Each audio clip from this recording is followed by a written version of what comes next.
Hey guys, in this video I will show you how you can fix Minecraft Java fail to create a profile. So the first thing what you need to do here, you need to go to Minecraft launcher, press on your profile icon and log out.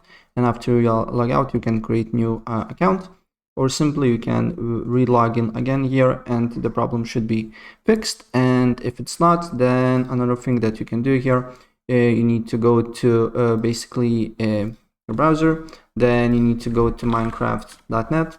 Then you need to press here login on the top right, and then you can create here a new account or log into your account here as well.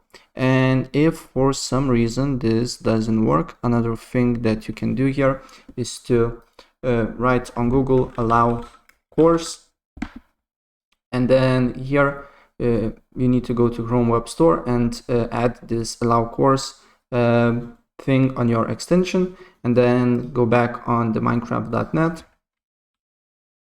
and then press on the extensions here and make sure that this toggled on here. It will be with the colors, and then you need to go press login and it should work. And if for some reason this doesn't work, then try to open up your browser on your mobile phone, go to minecraft.net and try to do that on your mobile phone, and then it probably should work. Right, so that's pretty much it. And if I help you out, please press like button and subscribe for more. Take care. Bye.